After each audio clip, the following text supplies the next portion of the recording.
ce nouvel épisode de la Web TV sportijob.com destiné à alimenter la culture générale économique des demandeurs d'emploi de l'industrie du sport. Retrouvez-nous sur notre site pour des archives et tout type de détails sur les dernières offres d'emploi de l'industrie du sport. Mais avant de commencer, permettez-nous de vous souhaiter le meilleur pour cette année 2012.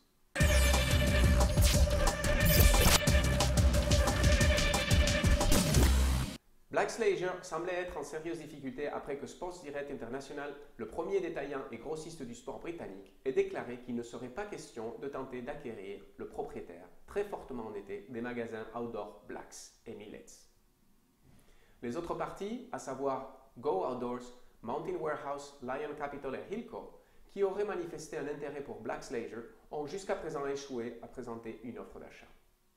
Après que SDI se soit éloigné de l'accord, nombreux sont ceux qui spéculent sur le futur des magasins Blacks. Certains prédisent même un risque de faillite imminent. Aidé par plusieurs acquisitions et ouvertures de magasins, Sports Direct International a réussi à faire progresser ses ventes de 8,4% pour le deuxième semestre 2011, et ce, en dépit de la situation économique au Royaume-Uni et dans d'autres marchés européens. La société britannique de vente au détail a augmenté son chiffre d'affaires de 8,2%.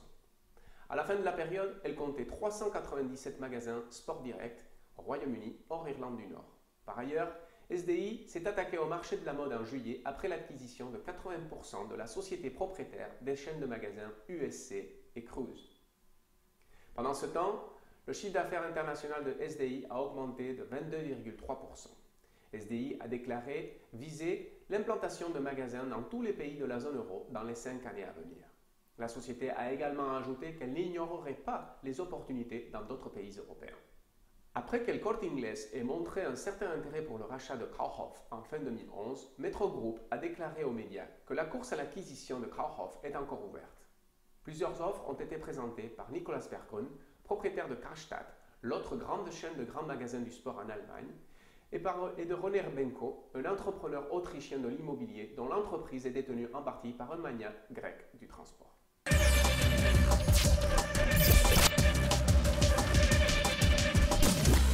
Nike trace son chemin à grands pas sans importer la conjoncture économique. Ses ventes ont grimpé de 18% au cours du deuxième trimestre fiscal, clôturé fin novembre 2011. La performance a encouragé les gestionnaires de Nike à améliorer leurs prévisions pour l'année, prédisant que les ventes augmenteront de l'ordre de 15%.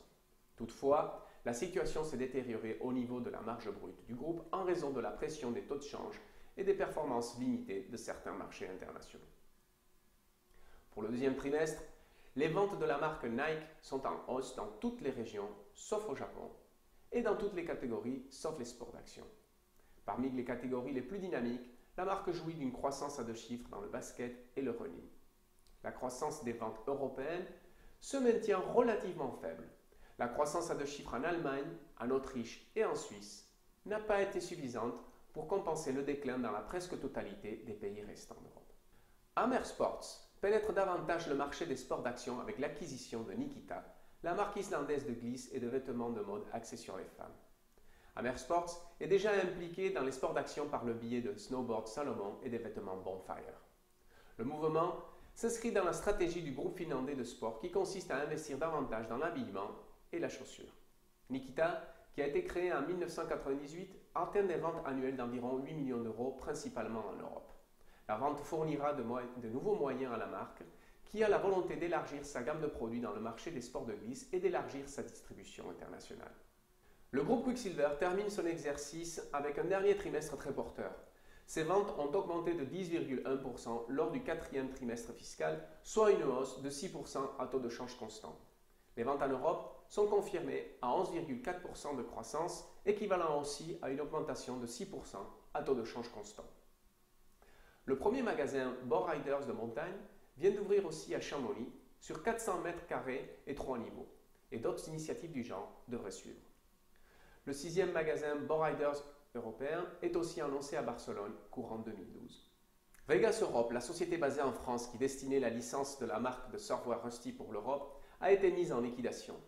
Le groupe a été créé en 2008 comme filiale européenne de Vegas Enterprises, une société australienne qui a obtenu tous les droits de la marque Rusty en 2007 après divers litiges juridiques.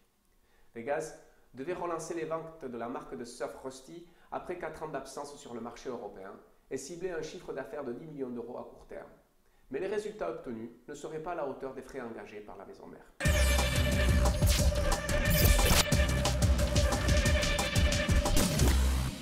La société de la semaine n'est autre que Duprat, marque de ski et de snowboard. Propriété de Serge Duprat, membre actif de la communauté snowboard depuis ses origines en Europe au début des années 80.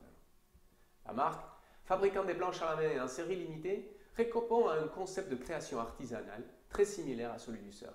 Avec des designs qui ont marqué l'industrie du snowboard tout au long de son histoire, Serge Duprat a accepté le défi d'apporter sa vision révolutionnaire au monde du ski.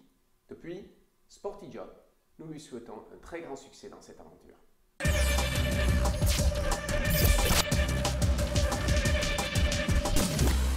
L'Autosport Italia a engagé Stefano Straforini comme directeur des ventes européennes avec des responsabilités dans les principaux marchés européens. Justin Timberlake, le chanteur, acteur et idole des foules américains, a été nommé directeur artistique chez Callaway Golf.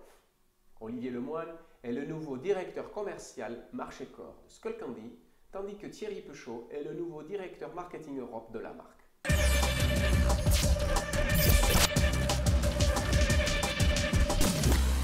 L'offre d'emploi de la semaine nous est présentée par Oakley. Oakley Europe recherche un manager marketing pour le visual merchandising et le retail. Le candidat sera en charge du marketing retail et du développement de la présence visuelle de la marque dans les canaux de distribution et de vente au détail.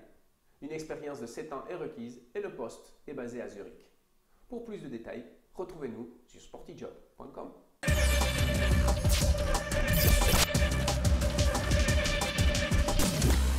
Et maintenant, les principales valeurs boursières des sociétés leaders du monde de l'industrie du sport.